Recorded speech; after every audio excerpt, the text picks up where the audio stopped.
Dear Diary, it feels so weird to write that again after all these years.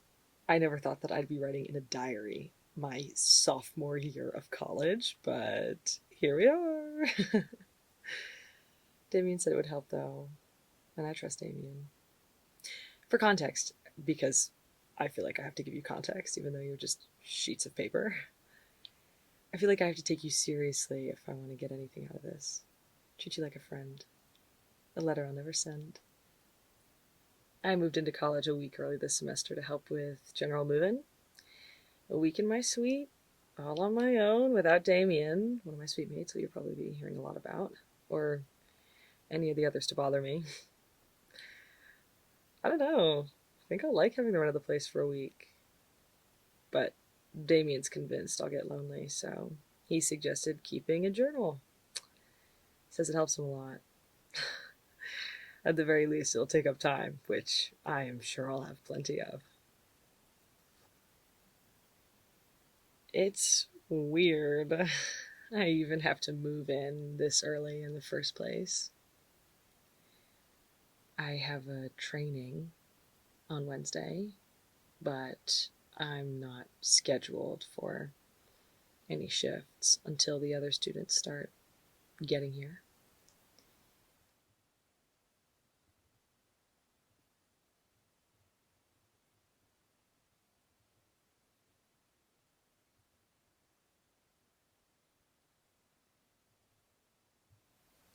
And with the dining hall closed for the week, I'll only be cooking whatever my parents threw in my bags, so I'll barely have any reason to leave. Anyway, bye, I guess. I don't know how to end this, but I guess it's like a letter. Sincerely, love? Are we there yet, diary? Del.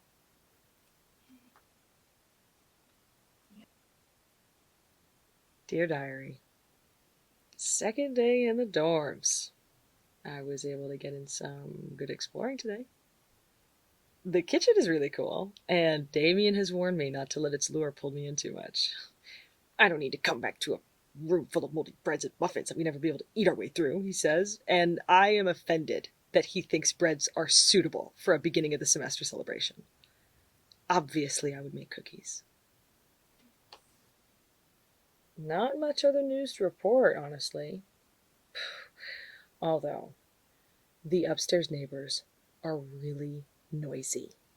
I get that people are still moving in, but it's truly not that many at this point, and there is no reason for any one person to be that loud. Sometimes it even sounds like they're in the suite. Of course, it'd be just my luck to have the loudest person in the building right above me, subjecting me to that incessant screech of furniture being dragged across the floor constantly. I don't know anything about anyone else in my suite. One of them is apparently also moving in early, though, which is equal parts exciting and terrifying. The loneliness has started to settle in just a bit. I'm trying not to think about it too hard because it's probably only going to get worse as the week goes on. Besides, Damian promised to text me every day. Love, I think we're there now. Del.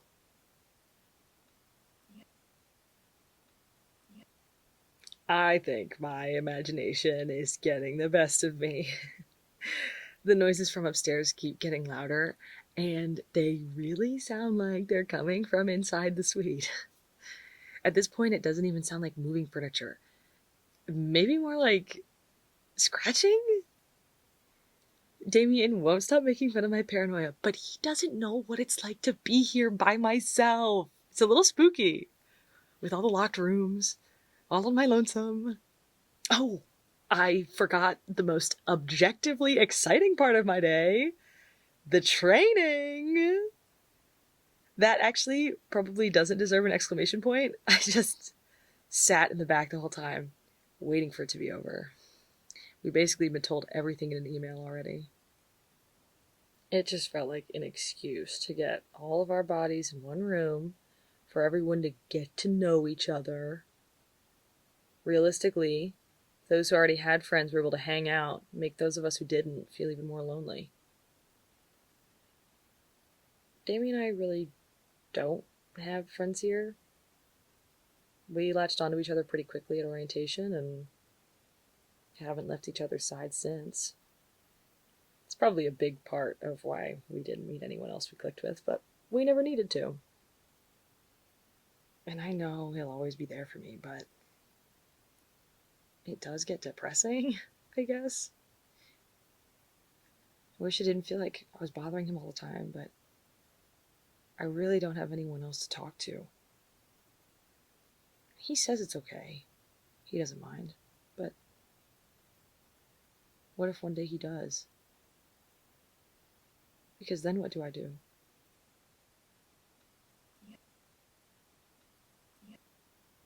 That got a bit dark, diary. But hey, at least I have you to talk to now, too. Anyway, hope the upstairs neighbors quiet down soon so I can get a good night's sleep for once. Love, Del.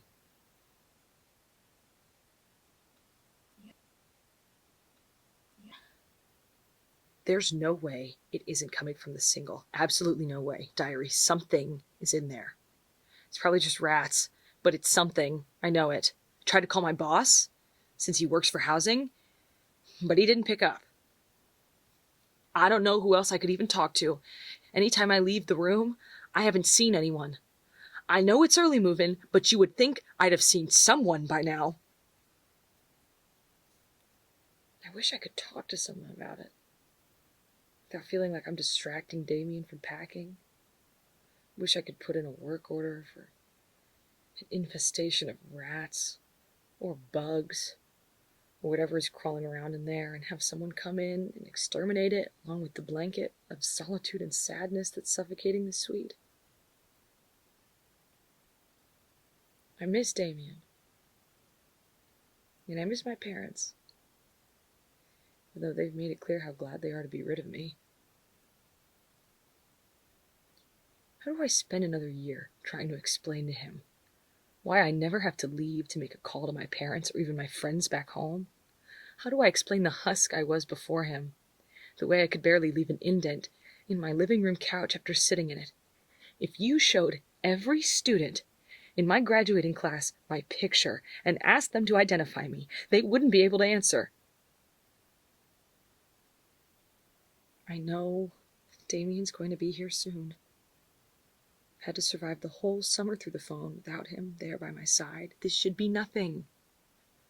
But now that I'm back, and he's still not here, it feels like I'm being taunted with the closeness of our reunion. I huddle under my covers at night, knowing the scuttling and screeching will eventually lead to bangs, wondering how much I would care if something followed that. Love, do you love me too, diary? Del.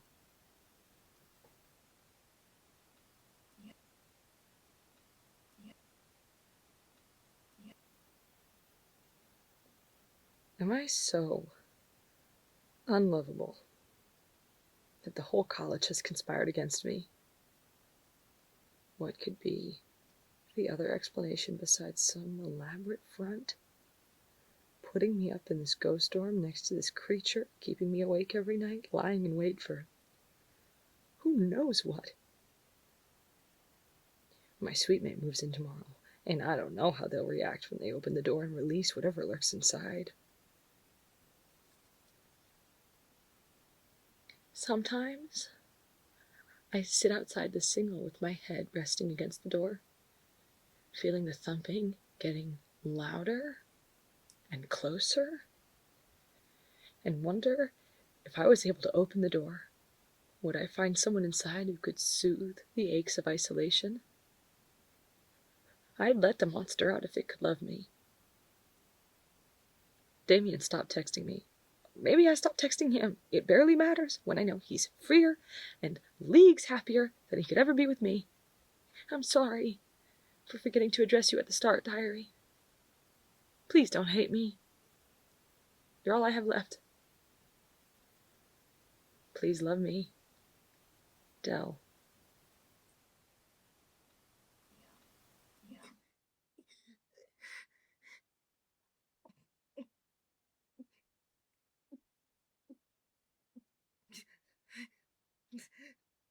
Please.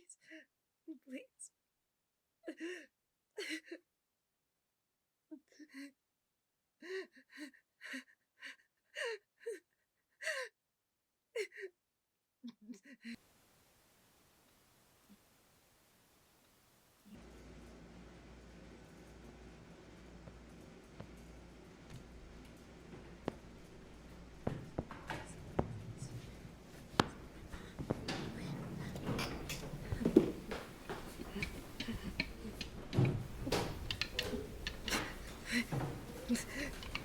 Please.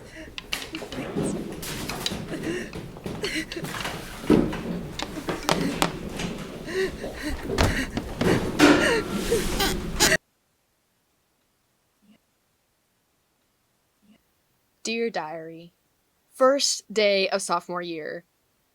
I'm a bit nervous because my schedule this fall is for sure going to kick my ass. But all my suite mates seem nice enough, so. There's still no word from Del, though. When I moved in, like, all of her stuff was in the suite, but she's nowhere to be found. I wouldn't be surprised if her asshole parents tried something, assuming they even cared enough to take her up to college this year. I'm planning to take it up to housing. I wish that she would respond to my texts. I know how worried she was about her suite mates, so it'll probably comfort her to know how nice they are. Although, it seems like one of them hasn't come yet. Like, one of the rooms besides hers is still locked, and just none of us have heard anything about it. We'll see, I guess. Kind of a short one tonight, diary. The others in the suite wanted to go out to dinner to celebrate moving going smoothly and get to know each other better. It feels so odd to have plans with people besides and without Del for once. I miss her. Love, Damian.